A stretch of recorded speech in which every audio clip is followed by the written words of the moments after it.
Would you take a job that might get you fame and fortune, but will definitely leave you with a serious brain injury and a shorter lifespan? Like that. Boxing is the most dangerous sport in the world, some say. It will leave you with the brain damage, but it's your choice to box. And today, we hope to offer a solution to that problem, saying, if we tell people about the dangers, maybe then they won't.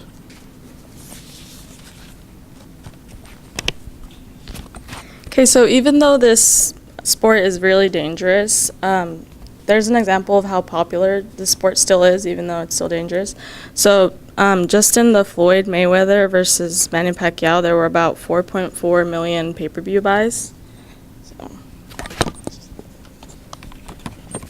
That's 4.4 million buys, not even views. How many people watched that fight? Well, just a few. So each of those buys was like 20 people, so that's a lot of people. We will begin by talking about the dangers of boxing. You want to? So then we will discuss how, despite the dangers, it's the player's choice to participate in this sport. And after that, we will discuss what we believe are some of the solutions to this problem. So to start off with the dangers of boxing. According to the American Association of Neurosurgeons, 90% of boxers who box have brain injuries. One of those brain injuries would be cavum septi can't pronounce it.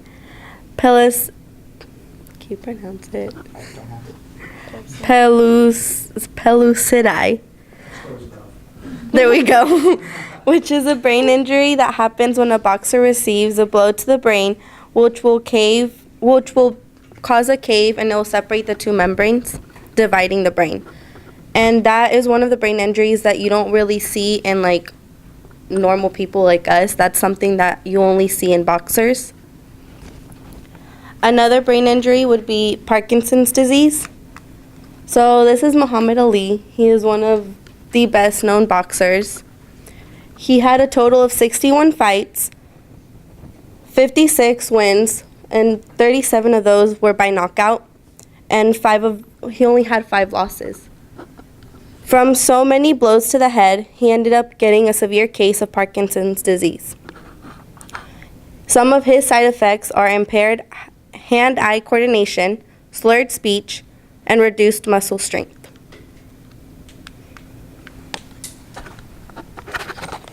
And probably the worst thing that can happen from boxing is death. Nobody likes that. George Flores was a boxer who was killed in the ring by Roger Donahue.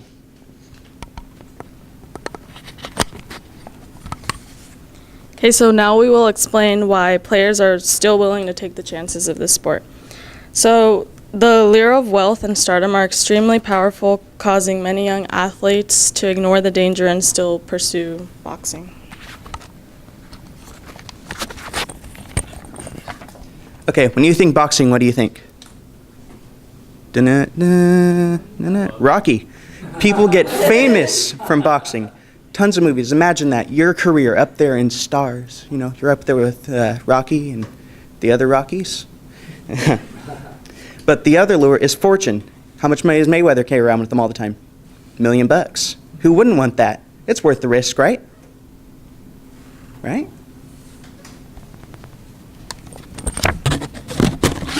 Okay, so a quote that Mike Tyson said was, "This is a hurt business. When you see guys like Trump, Kennedy, or Rockefeller come to a fight, regardless of what they might represent, they might come to see someone get hurt, and my objective is to inflict as much punishment as possible."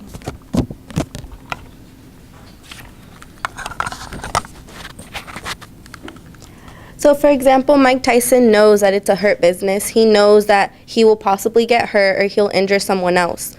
But nonetheless, he still does it.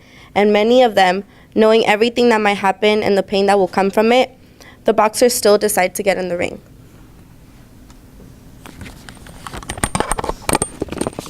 So our solution to this problem is just simply tell people what can and will happen when you box.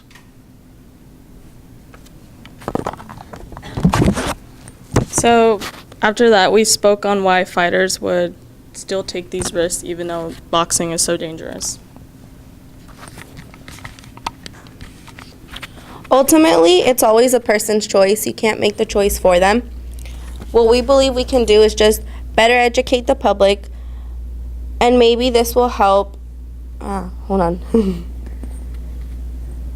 And maybe this will help reduce the people who will end up boxing. So we started off by talking about the dangers of boxing. 90% of the boxers will sustain brain injuries.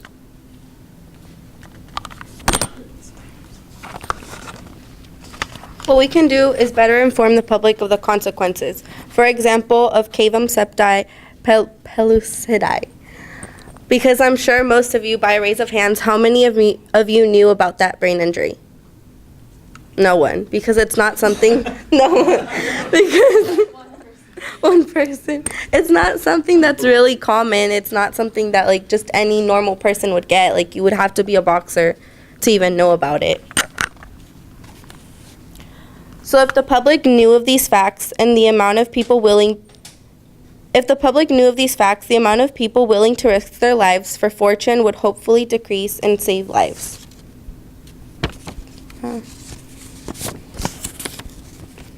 Boxing has been called the most dangerous sport in the world because of the serious injuries that players sustain.